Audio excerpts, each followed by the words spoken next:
The guest shared the story behind a remarkable collection of Western-style furniture connected to Moses Annenberg, a prominent publishing mogul from Philadelphia. The appraiser highlighted Thomas Molesworth as one of the greatest furniture makers of the 20th century. He lived in Cody, Wyoming, moved there in 1931, and I believe that he did this furniture in about 1933. Molesworth's furniture was especially valued for its distinctive motifs, such as mining tools like picks, shovels, and gold pans. The furniture was approximately 80 years old and had seen regular use, with some pieces even having been reupholstered. Despite this, the appraiser advised leaving the condition unchanged, allowing future owners to decide whether to restore it. This collection, the Annenberg collection, had approximately 250 pieces in it. Do you know where the rest of the 246 other pieces are? I probably have about 40 of the pieces. I have another table, I've got some of the lamps, and some of the beds, and a few other pieces. Given the unique craftsmanship and strong market interest, the auction value for various pieces was estimated to be. But I would guess the couch to be worth at auction about $40,000 to $50,000. The chair, probably $30,000 to $40,000. The table, probably worth $10,000 to $15,000. The little table, about the same, $10,000 to $15,000 at auction. I love those numbers. The guest's family heirloom included an antique table inherited by her grandmother in the early 1940s. It was identified as a circa 1765 Philadelphia folding table, commonly referred to today as a candle stand. It was used to hold small things, and it's a classic table from the 1765 period. The appraiser highlighted key features that authenticated and elevated the table's value. It has a dish top, this edge. It has this bird cage mechanism that allows it to spin, which is kind of nice. And this column, which comes from the classical elements, this wonderful column, this slightly compressed ball with a flare above, coming down to these cabriole legs with these really articulated clown ball feet. Aren't they really naturalistic? The iron spider support structure beneath the base also contained hand-hammered rosehead nails, authenticating its colonial-era construction. Come over to here, all the tool marks are on the feet, all the colors there. The scribe line, you see that little line right there? That's the original scribe line to mark out this foot, and the original circle is there made with a compass. So this is just records all the tool marks of the original maker in Philadelphia in the 1760s. The appraiser explained that the table's finish was largely original, with some possible coating added later. Based on the table's rarity, exceptional condition, and craftsmanship, the value was estimated to be. If I had this in my shop, because of its rarity, I would put it, I would have a price of about $150,000 on it. You've got to be kidding. You have got to be kidding. An ornate table was inherited 2 years earlier, originally belonging to the guest's great-great-grandfather. Well, these are in my great-great-grandfather's handwriting. Okay. He went through each piece of marble and labeled which type of marble it was. The top of the tabletop was identified as Florentine and was an example of Gothic revival, a style inspired by medieval European architecture. Lancet arches. You see these bundled colonnettes, all of these designs you see in early medieval architecture. You see a lot of Gothic furniture in America. It's extremely rare. Okay. England was the most popular place for Gothic, but in America it was mostly architecture that got popular versus the furniture.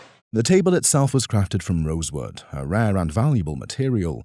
Its small size, high-quality materials, and detailed documentation enhanced its rarity and value. Due to its provenance, craftsmanship, and documentation, the insurance value determined was. If I were to put an insurance figure on this table, I would put about $175,000 on it. You gotta be kidding me. I'm not kidding you. That's incredible. A guest recounted purchasing a seemingly modest item at an auction. I bought it in an auction about 27 years ago. And the next question is, how much did you pay for it? Believe it or not, it started at $300 the bidding, and I got it for $400. The item in question appeared to be a simple piece of paper with some scribbles. The appraiser drew attention to two key figures, the presence of signatures from John Lennon and Yoko Ono, along with a cartoonish self-portrait that Lennon often included in his drawings. John Lennon, a British musician, singer, songwriter, and peace activist, was married to Yoko Ono, a Japanese multimedia artist and singer. The appraiser explained that the artwork was part of a famous protest event, the 1969 Bed-In for Peace held by Lennon and Ono. The thing about this piece is not just the signatures, it's the fact that we have this photo of it sitting at their bed-in 1969. And they were protesting the Vietnam War and wanted peace. They were going to have the bed-in in New York, but because of his cannabis conviction, he wasn't allowed back in the country. They decided to go up to Montreal. And during these days there, they had a number of guests come. They had Timothy Leary, and Marie the Kay is one of the people that came to visit. So this is the sign hanging on the wall over here, saying that Marie the Kay comes on Monday.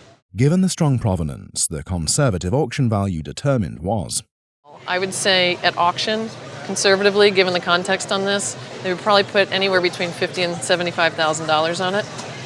My God.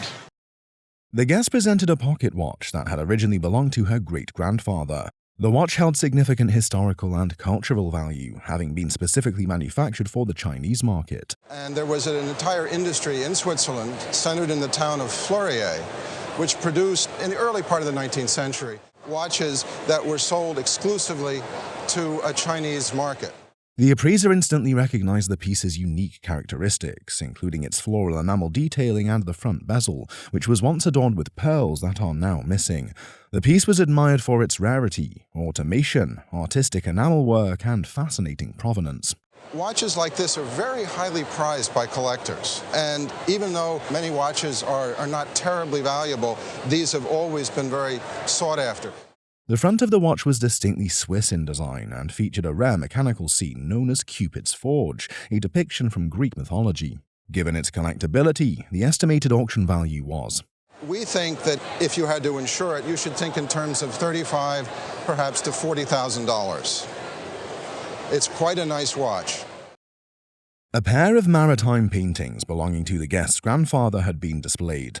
When he passed away, they came to my mother, who truly loved them, and she saw that I had them upon her death. The artist was Antonio Jacobsen, a prominent Danish-American maritime painter known for his highly detailed ship portraits.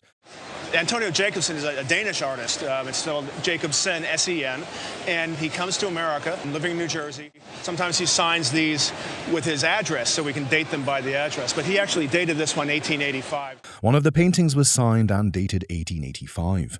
It depicted an America's Cup race, indicated by the presence of a lightship, a type of floating lighthouse used as a turning point in the races. The second painting was unsigned, but it was clearly part of the same pair and featured a similar racing scene, possibly showing other known boats identified by their nautical flags. The appraiser strongly emphasized the importance of keeping the two paintings together. Because this one will validate that one. Okay, this one without the signature will not ever be worth as much as the one that's signed, but together they make a pair. Most of Jacobsen's work were static ship portraits, but these depicted action-packed yacht racing scenes. Given the high desirability of America's Cup-themed works by Jacobsen, the auction value of the pair was estimated at. I would estimate these to go at auction then, and this market is very hot right now, somewhere between $50,000 and $70,000. Oh my goodness. The American Sign Museum housed a vast collection of commercial signs dating from the late 1800s through the 1970s. Over the years, many signs were destroyed after their initial use, making this museum a rare place to appreciate the evolution of sign-making. The appraiser highlighted a jewelry store sign from the early 1900s, made of painted metal with incandescent bulbs. This sign is the best traits of late 1800s trade signs combined with the technology of early 1900s electricity. Think about walking down the streets in 1905 or 1910 and seeing this jewelry sign. Your girlfriend's going to make you go in there right that moment and get her that diamond ring. Afterward, they discussed a neon sign for pure oil from the 1930s, featuring a ripple tin cabinet and neon tubing. The sign was made by Flexloom, a company from Buffalo founded in 1904. The appraiser estimated the auction value for both pieces to be. I would put an auction estimate of $8,000 to $12,000 on it because it combines all your best features and it's one of the earliest examples of an electrified sign. I would probably put an auction estimate of about $10,000 to $15,000 and I could think it would easily sell for more. Well, this has been a blast. Thanks so much for sharing it with us. The guest presented an heirloom pocket watch that had originally belonged to her late husband's great-grandfather, Samuel T. Wellman. And he was an inventor who lived in Cleveland, And his inventions mainly had to do with the steelmaking industry, and he had a number of patents and a number of other inventions. The guest also brought with her the original presentation box, the bill of sale, the warranty, and a historically rich letter. The timepiece was revealed to be a Patek Philippe, a highly prestigious brand known for its precision engineering and craftsmanship. An engraving of Samuel T. Wellman's monogram was visible on the watch, confirming its personal provenance. The appraiser highlighted the technical beauty of the watch. Although the contrast is very great between such a delicate little machine and the ponderous and powerful machines which Mr. Wellman has devised and put into operation, I know of no one who will appreciate more than he its beautiful and intricate systems of levers, gears, wheels, all of which work together in such perfect harmony. I mean, that's great stuff. Considering its exceptional condition and accompanying documentation, the auction value suggested was between $15,000 and $20,000. It's a treat to see it. It's really quite spectacular.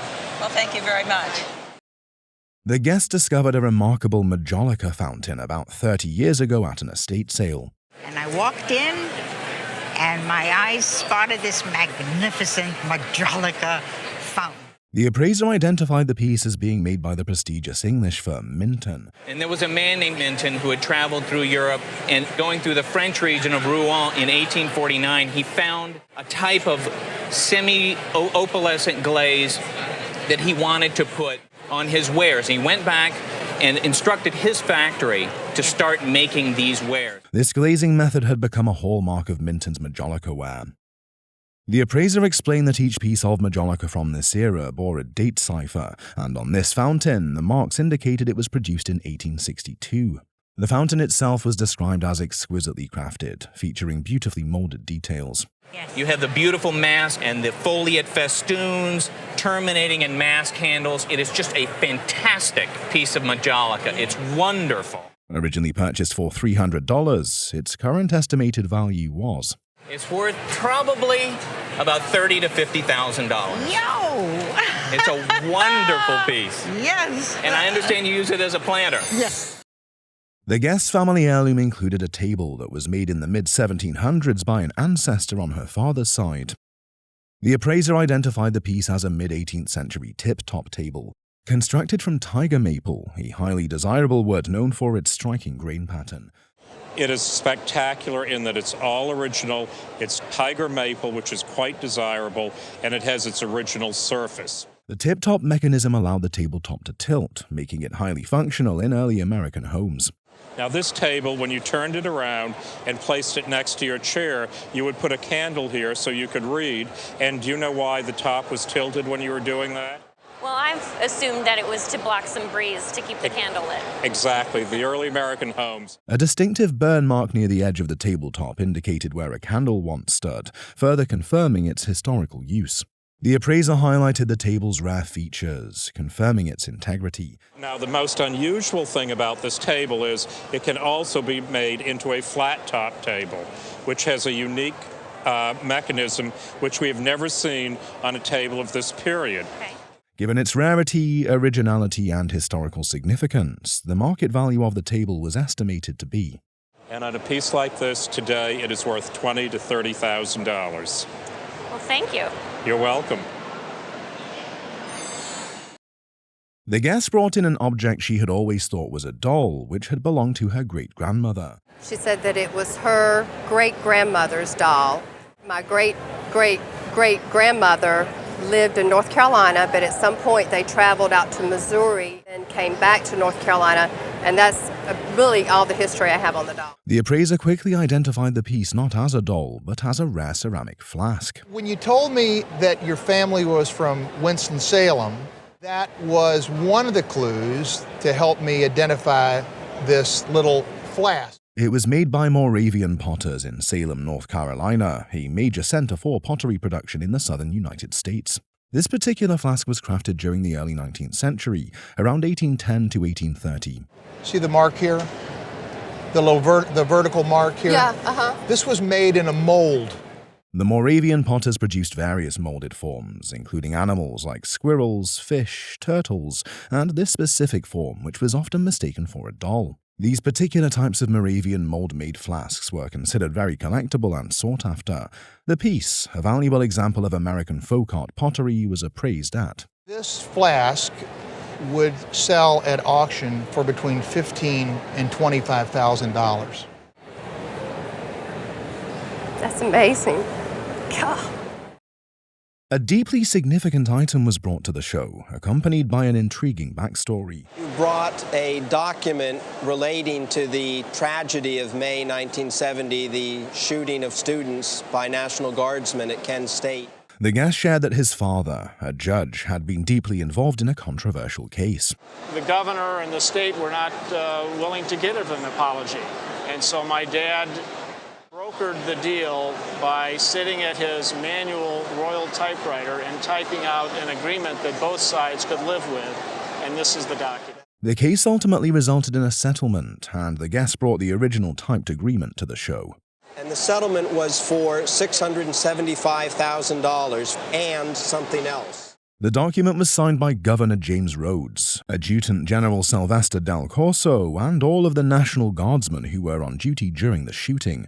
This makes it a rare and powerful artifact of American legal and protest history. While acknowledging the difficulty of assigning a monetary value to something so symbolic, the appraiser estimated an insurance value of. I would certainly think at insurance, a value of $10,000 to $15,000 would not be too much. Thank you very much. You're welcome. A historical map with a compelling discovery story and rich provenance had been showcased. Well, my wife's aunt gave her library when she moved out of her home, and in several of the books, we found this. And when I opened it up, this map was folded in it, and after I opened up several folds, I said, oh my goodness, it's not like the repro we have on the wall. It's actually white with nice colors and pastels. The appraiser confirmed the map's historical value and identified it as an original 1858 piece created by Adrien Pelsac. Well, he was actually born in France, but came over to this country in the middle of the century and kicked around a bit and ended up, pre to the Civil War, hired by the publisher of this map, Norman, his name's down here, who published this map in 1858. The map served as a sort of 19th century strip map, beginning in New Orleans and continuing up to Natchez, Mississippi. Its unique layout showed not only the geographic path of the river, but also detailed the plantations and names of landowners along the riverbanks. Also, because he was an artist, he also has some wonderful first-hand drawings down here. You have a cotton plantation, you have a fabulous view of New Orleans, and over here you have a sugar plantation. And those are based on first-hand drawings, they're not made-up views. Given its condition, artistry, provenance, and scarcity, the market value is estimated to be. I would probably put about $4,500 to $5,000 on it. Wow.